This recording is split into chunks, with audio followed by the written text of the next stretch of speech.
Hello everyone. So here is the second part. In first part we have learned about the introduction of management and characteristics of management, and here we are going to learn about objectives and importance of management. Objectives of management. Objectives directly means goals. Okay, the management seeks to achieve certain objectives which are the desired result of any activity.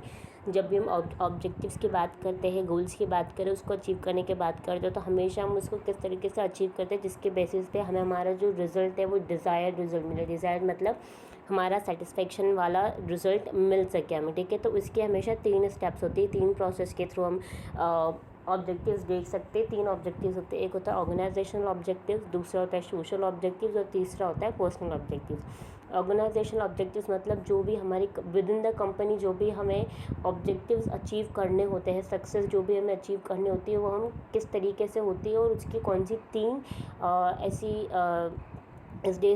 Stages होती है जो हर organisation को face करनी पड़ती है, चाहे वो small हो या फिर चाहे वो बड़ी कंपनी हो. ठीक है, ऑब्जेक्टिव्स इसमें फर्स्ट है ऑर्गेनाइजेशन ऑब्जेक्टिव्स. तो ऑर्गेनाइजेशन ऑब्जेक्टिव्स का मेन मोटिव क्या होता है, उसको सारी चीज़ों को साथ में लेके चलना पड़ता है. स्टेक होल्डर्स को, एम्प्लॉयज़ को, कस्टमर्स को, गवर्नमेंट को, क्योंकि सबका satisfaction is known as organizational objectives. और जब हम ऑर्गेनाइजेशन की बात करते हैं तो हमारी इंडियन इकोनॉमी में एक ऑर्गेनाइजेशन है जहाँ पे हम सब रहते हैं और हम हमारी डिफरेंट बिजनेस करें लोगों को, कस्टमर्स को हैप्पी रखने के लिए, कस्टमर्स को सेटिस्फाई करने के लिए. ठीक है, तो इसके फर्स्ट स्टेज है सर्वाइवल. सर्वाइवल मतलब जब भी हम सर्वाइवल की बात करते हैं ऑर्गेनाइजेशन में ऑब्जेक्टिव्स में, तो सर्वाइवल ये होता है कि जब भी हम नया कुछ भी प्रोडक्ट लॉन्च करते हैं तो उसके लिए हमें बहुत ज़्यादा सर्वाइव करना पड़ता है और हमें उसकी जो कॉस्ट होती है वो उसको कवर करनी पड़ती है with less earning of profit. ठीक है, जैसे हम स्टार्टिंग में हमने कॉस्ट भी ज़्यादा रखी और प्रॉफिट भी हम उस पर उतना ही ज़्यादा कमा रहे हैं तो कस्टमर यूजुअली वो चीज़ें प्रेफर नहीं करते.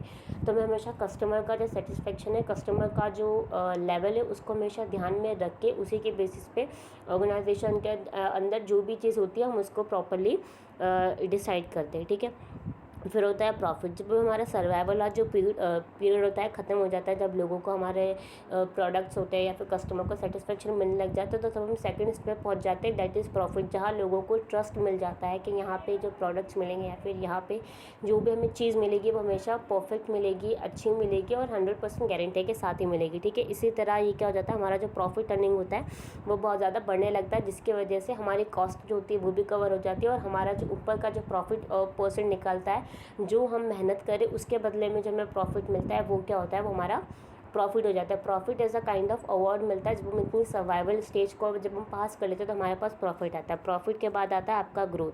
जैसे आप ग्रोथ में जाते हो तो बिजनेस क्या आता है, आप ग्रोथ कैसे होती है, आपका बिजनेस जो होता है स्मॉल रन के लिए नहीं होता, वो बिल्कुल लॉन्ग रन के ऊपर चला जाता है, जहाँ पे आपकी जो हमने पहले ही बात करी थी एग्जिस्टेंस होता है, जो रीज़न होता है एग्जिस्टेंस का, वो यही होता है ग्रोथ. जब भी हम बिज़नेस के एग्जिस्टेंस की बात करते हैं तो हम मेनली किस पे फोकस करते हैं, हमारे बिज़नेस की ग्रोथ पे, कि हम लोग हमारे बिज़नेस को कितना कैसे एक्सपांड करें, कैसे आगे बढ़ाएं, उसमें कौन सी ऐसी चीज़ें लाए जो कस्टमर्स को हमारी तरफ अट्रैक्ट करके लेके आए. ठीक है, नेक्स्ट हमारा सोशल ऑब्जेक्टिव. सोशल ऑब्जेक्टिव क्या होता है, सोशल ऑब्जेक्टिव एक पार्ट ऑफ सोसाइटी है जहाँ पे ऑर्गेनाइजेशन हो या फिर बिज़नेस हो या फिर नॉन बिज़नेस हो, यहाँ पे आप लोगों को सिर्फ सोशली मतलब सोसाइटी के थ्रू जो भी चीज़ होती है, जो सोशल मतलब इकोनॉमी से रिलेटेड जो भी ऑब्जेक्टिव्स होते हैं, जो भी गोल्स होते हैं, जो भी हम सोशली जैसे हम समाज सेवा के रूप में जो भी चीज़ें करते हैं उसका क्या होता है, फुलफिलमेंट प्रॉपरली होना चाहिए. चाहे फिर आपकी सोसाइटी चाहे फिर आपको एक इन्वायरमेंटल फ्री मेथड क्यों ना करना हो, एम्प्लॉयमेंट अपॉर्चुनिटीज़ प्रोवाइड क्यों ना करता हो, या फिर एक बेसिक अम्यूनिटीज़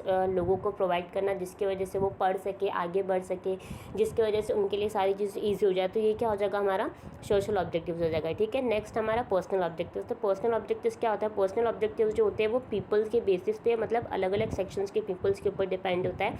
ठीक है, तो जिनकी डिफरेंट पर्सनालिटीज़ होती है, उनके डिफरेंट बैकग्राउंड्स होते हैं, उनके डिफरेंट एक्सपीरियंस होते हैं, उनके डिफरेंट ऑब्जेक्टिव्स होते हैं, तो वो क्या हो जाता है, एक पार्ट बन जाता है जिसकी वजह से उनकी सेफ्टी जो होती है वो उनके हिसाब से उनके सेफ्टी को क्या कर लेते हैं, डाइवर्स कर लेते हैं, उनकी नीड्स को डाइवर्स कर लेते हैं, जैसे कि सैलरीज है, पर्क्स है, वो उनके अकॉर्डिंग अपनी काबिलियत जानने के बाद ही वो सारी चीज़ों को करते हैं। पर्सनल ऑब्जेक्टिव मतलब आपके अंदर जो कैपेबिलिटी है, आपके अंदर जो स्ट्रेंथ है, आप उसको प्रॉपरली जान सको, उसमें आपको कैसी किन सारी चीज़ों से आपको डेवलपमेंट करना है, क्या ग्रोथ लानी है आपको आपके पर्सनल डेवलपमेंट में, वो सारी चीज़ें आप कहाँ पे देखते हो, पर्सनल ऑब्जेक्टिव्स में देखते हो। ठीक है, नेक्स्ट आपका इंपॉर्टेंस ऑफ मैनेजमेंट। मैनेजमेंट इतना इंपॉर्टेंस क्यों है, या फिर मैनेजमेंट की इंपॉर्टेंस हमारे इंडिया में या फिर ऑल ओवर द वर्ल्ड में मैनेजमेंट की इंपॉर्टेंस क्यों है। मैनेजमेंट एक ऐसा मल्टी डायमेंशनल टर्म होता है जो हर जगह यूज्ड होता है, चाहे फिर वो इंडिया हो या फिर आउट ऑफ द इंडिया हो। ठीक है, पूरे वर्ल्ड में मैनेजमेंट यूज़ होता ही होता है। तो इसीलिए मैनेजमेंट की इंपॉर्टेंस इतनी ज़्यादा क्यों होती है वो हम आगे पढ़ेंगे कि मैनेजमेंट क्या करता है, हमारे गोल्स को अचीव करने में हमारी हेल्प करता है।